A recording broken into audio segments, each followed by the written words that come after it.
ತಮಿಳುನಾಡಲ್ಲಿ ನಡೆದಂಥ voting percentage, west ಬೆಂಗಾಲಲ್ಲಿ ಫಸ್ಟ್ ಫೇಸಲ್ಲಿ ವೋಟಿಂಗ್ ಆದಂಥ ಪರ್ಸೆಂಟೇಜನ್ನು ನೋಡಿದ್ರೆ ಈ ಬಾರಿ SIR ಮುಖಾಂತರ ಏನು ರಿವಿಷನ್ ಆಯಿತು ವೋಟರ್ ಲಿಸ್ಟು, ಸೊ ಅದು ಕೂಡ ಒಂದು ಕಾರಣ ಆಗುತ್ತೆ. ಎರಡನೇದು ವೆಸ್ಟ್ ಬೆಂಗಾಲಲ್ಲಿ ಅಥವಾ ತಮಿಳುನಾಡಲ್ಲಿ ಎರಡೂ ಕಡೆಯೂ ಕೂಡ ಆಡಳಿತ ವಿರೋಧಿ ಸ್ಪಷ್ಟವಾಗಿ ಇದ್ರಲ್ಲಿ ಕಾಣ್ತಾ ಇದೆ.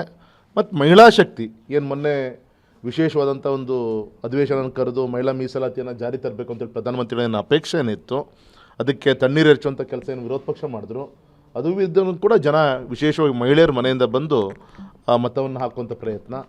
ಮತ್ತು ನಾಲ್ಕನೇದು ಅಂಥ ಒಬ್ಬ ಗೌರವಿತ ಪ್ರಧಾನಮಂತ್ರಿಗಳು, ಅಂಥ ಪ್ರಧಾನಮಂತ್ರಿಗಳಿಗೆ ಒಬ್ಬ ಟೆರರಿಸ್ಟ್ ಅನ್ನೋವಂಥ ಪದವನ್ನು ಏನು ಕಾಂಗ್ರೆಸ್ಸಿನ AICC ಅಧ್ಯಕ್ಷರು ಏನು ಪದವನ್ನು ಉಪಯೋಗಿಸಿದ್ರು. ಈ ರೀತಿ ನಂಬರ್ ಆಫ್ ಟೈಮ್ಸು ವೈಯಕ್ತಿಕವಾಗಿ ಒಬ್ಬ ದೇಶಪ್ರೇಮಿ ವಿರುದ್ಧ ಅವರು ಉಪಯೋಗಿಸ್ತಿರೋಂಥ ಪದಗಳು.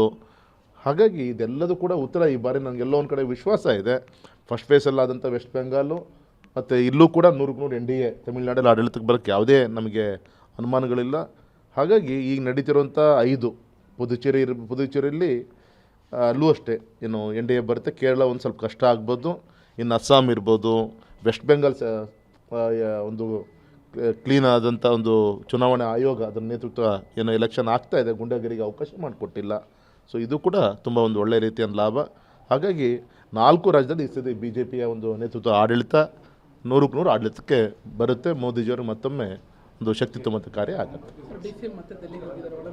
ಶುರುವಾಗುತ್ತೆ. ಯಾಕೆಂದ್ರೆ ನಾಳೆ ಉಪಚುನಾವಣೆ 2 ಫಲಿತಾಂಶ ಬಂದಾದ ಮೇಲೆ ಭಿನ್ನಮತ ಅವ್ರದ್ದು ಕೂಡ ಹೆಚ್ಚಾಗುತ್ತೆ. ಎಲ್ಲದೂ ಕೂಡ ನೋಡೋರಿದ್ದೀವಿ ನೀವೆಲ್ಲ. Thank you. ತಮಿಳುನಾಡಲ್ಲಿ ನಡೆದಂಥ ವೋಟಿಂಗ್ ಪರ್ಸೆಂಟೇಜ್, ವೆಸ್ಟ್ ಬೆಂಗಾಲಲ್ಲಿ ಫಸ್ಟ್ ಫೇಸಲ್ಲಿ ವೋಟಿಂಗ್ ಆದಂಥ ಪರ್ಸೆಂಟೇಜನ್ನು ನೋಡಿದ್ರೆ ಈ ಬಾರಿ SIR ಮುಖಾಂತರ ಏನು ರಿವಿಷನ್ ಆಯಿತು ವೋಟರ್ ಲಿಸ್ಟು, ಸೊ ಅದು ಕೂಡ ಒಂದು ಕಾರಣ ಆಗುತ್ತೆ. ಎರಡನೇದು ವೆಸ್ಟ್ ಬೆಂಗಾಲಲ್ಲಿ ಅಥವಾ ತಮಿಳುನಾಡಲ್ಲಿ ಎರಡೂ ಕಡೆಯೂ ಕೂಡ ಆಡಳಿತ ವಿರೋಧಿ ಸ್ಪಷ್ಟವಾಗಿ ಇದ್ರಲ್ಲಿ ಕಾಣ್ತಾ ಇದೆ. ಮತ್ತು ಮಹಿಳಾ ಶಕ್ತಿ ಏನು ಮೊನ್ನೆ ವಿಶೇಷವಾದಂಥ ಒಂದು ಅಧಿವೇಶನ ಕರೆದು ಮಹಿಳಾ ಮೀಸಲಾತಿಯನ್ನು ಜಾರಿ ತರಬೇಕು ಅಂತೇಳಿ ಪ್ರಧಾನಮಂತ್ರಿಗಳ ಏನು ಅಪೇಕ್ಷೆ ಏನಿತ್ತು, ಅದಕ್ಕೆ ತಣ್ಣೀರು ಎರಚುವಂಥ ಕೆಲಸ ಏನು ವಿರೋಧ ಪಕ್ಷ ಮಾಡಿದ್ರು, ಅದು ಇದ್ದನ್ನು ಕೂಡ ಜನ ವಿಶೇಷವಾಗಿ ಮಹಿಳೆಯರ ಮನೆಯಿಂದ ಬಂದು ಮತವನ್ನು ಹಾಕುವಂಥ ಪ್ರಯತ್ನ. ಮತ್ತು ನಾಲ್ಕನೇದು ಅಂಥ ಒಬ್ಬ ಗೌರವಿತ ಪ್ರಧಾನಮಂತ್ರಿಗಳು, ಅಂಥ ಪ್ರಧಾನಮಂತ್ರಿಗಳಿಗೆ ಒಬ್ಬ ಟೆರರಿಸ್ಟ್ ಅನ್ನೋವಂಥ ಪದವನ್ನು ಏನು ಕಾಂಗ್ರೆಸ್ಸಿನ AICC ಅಧ್ಯಕ್ಷರು ಏನು ಪದವನ್ನು ಉಪಯೋಗಿಸಿದ್ರು. ಈ ರೀತಿ ನಂಬರ್ ಆಫ್ ಟೈಮ್ಸು ವೈಯಕ್ತಿಕವಾಗಿ ಒಬ್ಬ ದೇಶಪ್ರೇಮಿ ವಿರುದ್ಧ ಅವರು ಉಪಯೋಗಿಸ್ತಿರೋಂಥ ಪದಗಳು. ಹಾಗಾಗಿ ಇದೆಲ್ಲದೂ ಕೂಡ ಉತ್ತರ ಈ ಬಾರಿ ನನಗೆಲ್ಲೋ ಒಂದು ಕಡೆ ವಿಶ್ವಾಸ ಇದೆ. ಫಸ್ಟ್ ಫೇಸಲ್ಲಾದಂಥ ವೆಸ್ಟ್ ಬೆಂಗಾಲು ಮತ್ತು ಇಲ್ಲೂ ಕೂಡ 100% NDA ತಮಿಳುನಾಡಲ್ಲಿ ಆಡಳಿತಕ್ಕೆ ಬರೋಕ್ಕೆ ಯಾವುದೇ ನಮಗೆ ಅನುಮಾನಗಳಿಲ್ಲ. ಹಾಗಾಗಿ ಈಗ ನಡೀತಿರುವಂಥ 5 ಪುದುಚೇರಿಯಲ್ಲಿ ಅಲ್ಲೂ ಅಷ್ಟೇ ಏನು NDA ಬರುತ್ತೆ. ಕೇರಳ ಒಂದು ಸ್ವಲ್ಪ ಕಷ್ಟ ಆಗ್ಬೋದು.